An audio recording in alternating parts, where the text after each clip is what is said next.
All right. So Taanis Esther, it seems apropos to talk about that today as we're all fasting. So the question that I think it bothers us, or something to think about is, what is the purpose of Taanis Esther? Like, what's the source? Why do we fast? So I think I've thought about this before. Is the obvious connection is it's mentioned in Megillah Esther, where we know that Esther says, Lech kenosos kol Yehudim. So there is a fast involved in the story of Megillah Esther. So I think the first connection we sort of make is we think, oh, this is probably in some way a commemoration of that fast that Esther did, and that all the Bnei Yisrael did, who were living in Shushan at the time, before she goes into Achashverosh, right, to beseech on behalf of the Jewish people. So let's take a look at that, because it doesn't seem to be quite right. So let's just first try to get an understanding of the timing of all of this. So our first source is in Megillah Esther, where it says, "B'chodesh harishon hu chodesh Nisan, b'shnar shtayim esrei lemelech Achashverosh hipu pur hu hagoros." This is where Haman is actually going through and making the pur and deciding which month does he want it to fall out on, and the pur falls out on Adar. But his planning is actually happening the previous Nisan. So that happens in Nisan. And then later on in the next parak, we know that Mordechai finds out about the plan. He sends word. He can't talk directly to Esther, but he sends word through Esther's servants that she needs to go into Achashverosh and beseech him on behalf of the people. She comes back and says, "What are you talking about?" Right? We have that whole back and forth going on.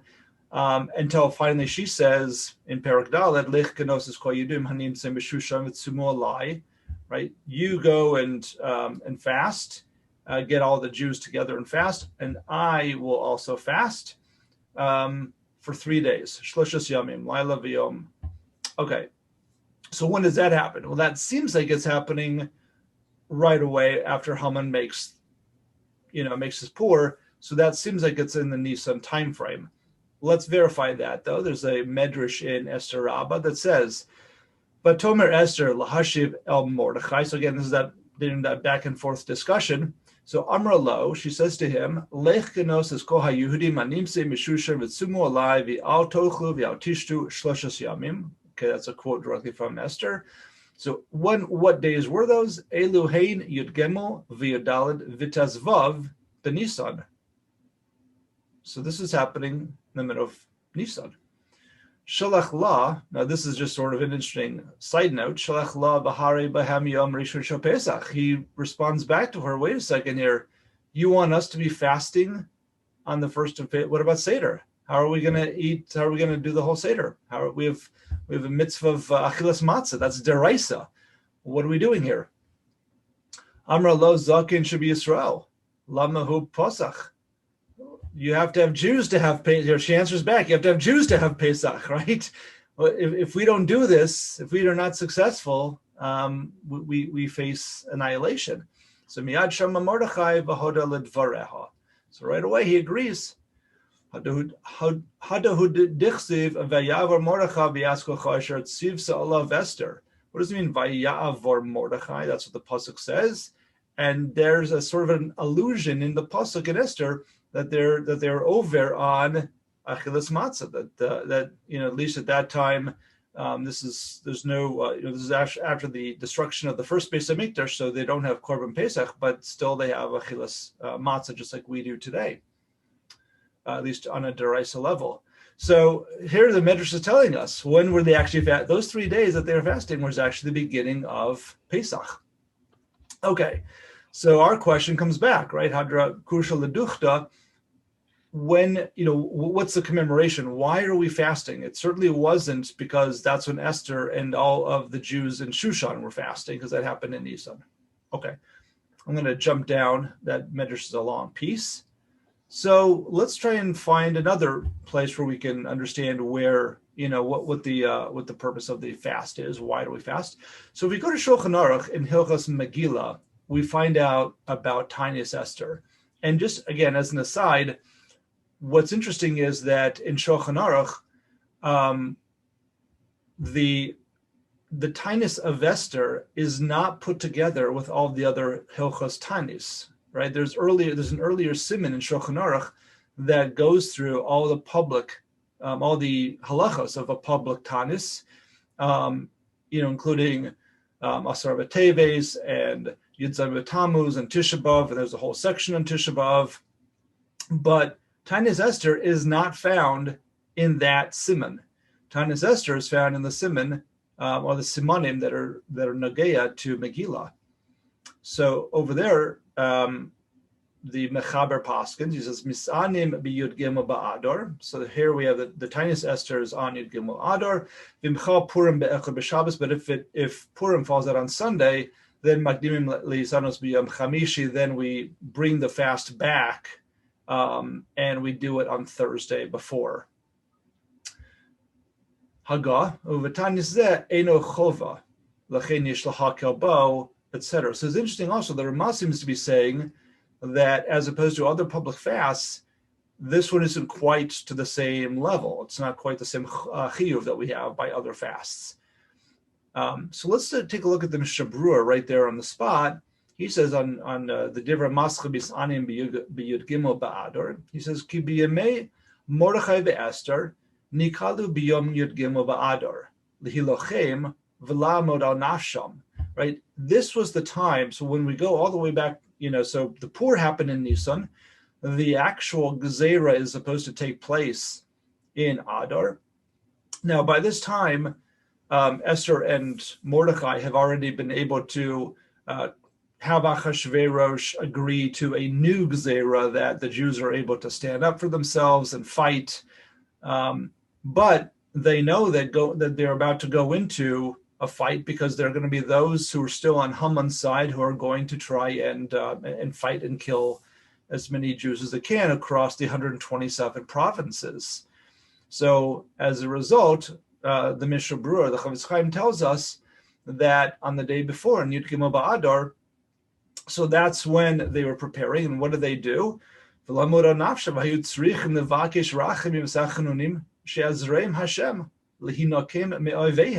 So they are preparing, and part of their preparation is that they are fasting and they are davening and they are beseeching HaKadosh Baruch Hu to make them victorious.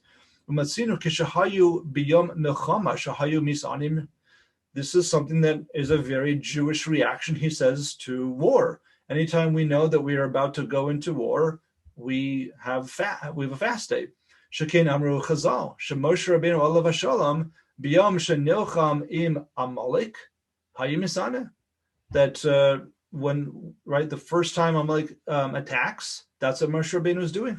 He's fasting. That's why his arms get tired, right? And it takes Hur and Yehoshua to help him keep his strength and keep his arms up. In other words, in davening, right? That's what Rashi and the Midrashim over there tell us. Is that's what Moshe Rabbeinu is doing, is he's davening. Mordechai hayu misanim ba'oso yom lechein nahogu kol Yisrael isanos b'Yud Gimel ba'Adar.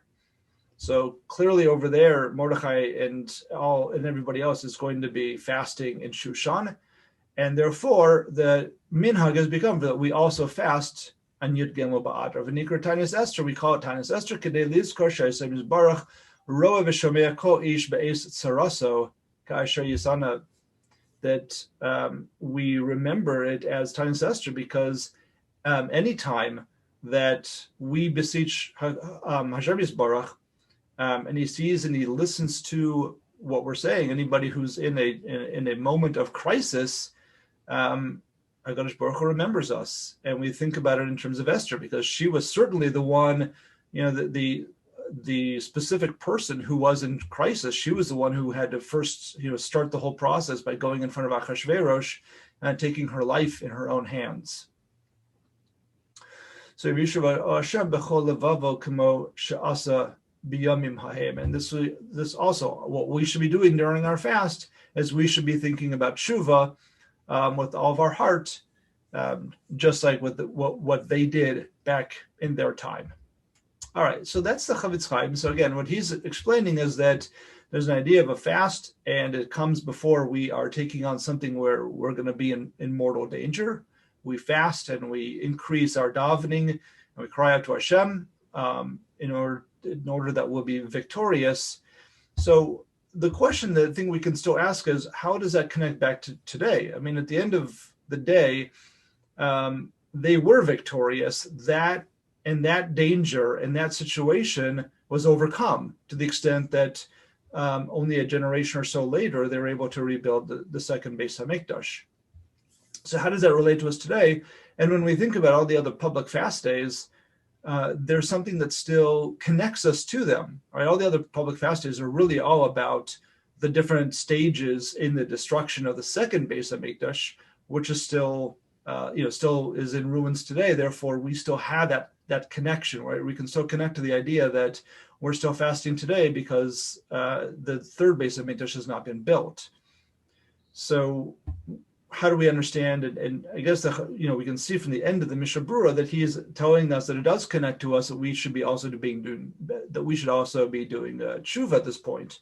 But I think the Rambam, he doesn't say it outright either, but he hints at it a little bit stronger. So let's take a look at the Rambam. And in Hilchos Tanios, so in Perek Hey, he talks about the public fast days.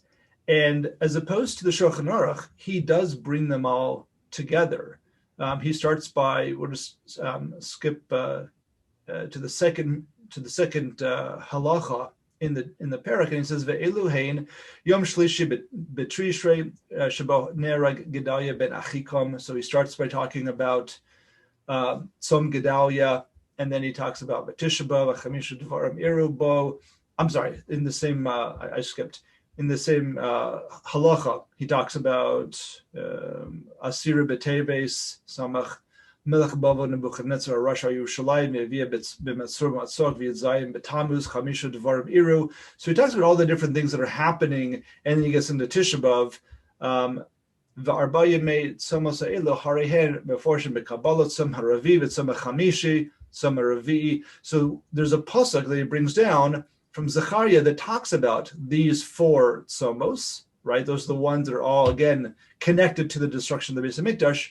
But then in the next halacha, it says, "V'nogu kol Yisrael b'zmanim elu lisanos b'yud gimel ba'adar zecher l'tanishi sanu b'mei Haman shene'amar divrei hatzomos v'za'akasam." And notice the quote that he's bringing is all the way from Perek Tes, which is around the time that they are getting ready again for that battle. So again, it seems very similar to what the Mishnah Berurah is talking about, that it is more of a zecher to what they were doing right before their battle, as opposed to what Esther was doing for 3 days before she goes into Achashverosh.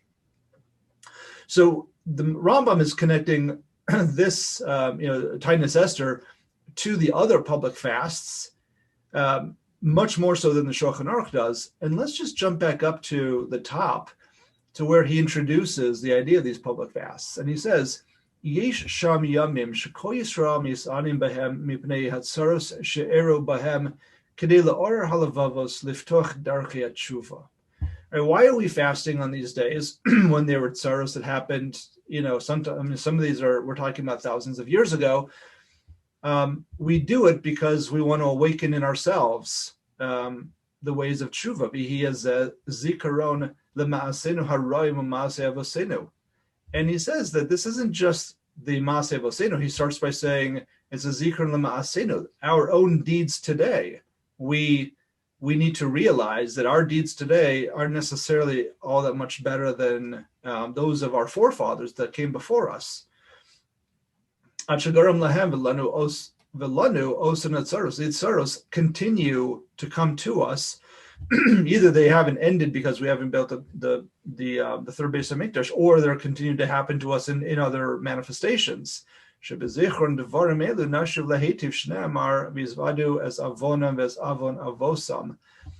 think maybe what the Rambam is saying by putting together Taanis Esther with all the other public Tanios is to say that, are we really so different from the times of Achashverosh? And I was thinking about it. when you think about, the Gemara talks about why did this entire Gezerah happen? Why did it come about? And the Gemara answers, it happened because the Jews in Shushan chose to go to the party of Achashverosh. And we know, though, that the party was, it seemed to be that it was for the Jews of Shushan. And from what we understand, this is probably had kosher food, had kosher wine, right? No one was pressing anybody to drink more than they wanted to drink, right? And when we think about it today, I think so many times we, our first, when there's a party of Simcha, you can imagine that if there's a big party by Achashverosh, the first question we'd ask is it kosher? It's kosher, great. Let's all, why can't we, right? We're good. Like that's the bar that we sort of choose by, and maybe that's what what the Rambam is hinting at here, is that we also have to sort of take a look at it and say it's not just about whether the food's kosher, it's also about what's really going on. Who is Achashverosh? Who are those ministers around him? What's important to us as Jews, and where we put our priorities? Could we have fallen into that same trap that the Jews in Shushan did so long ago?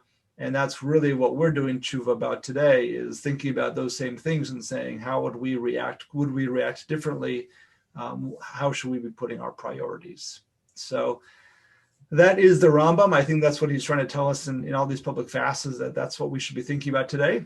And on that note, like I said, it's a little bit shorter this week. I'm just looking at the Taanis Esther, but everyone should have a Freilich and Purim, and hopefully this year it's the last year that we don't have to be separated, and we can have a Sudas Purim certainly next year, but hopefully even before next year we can have more Sudas together and be able to take part in things without having to have Zoom as the intermediary. Amen.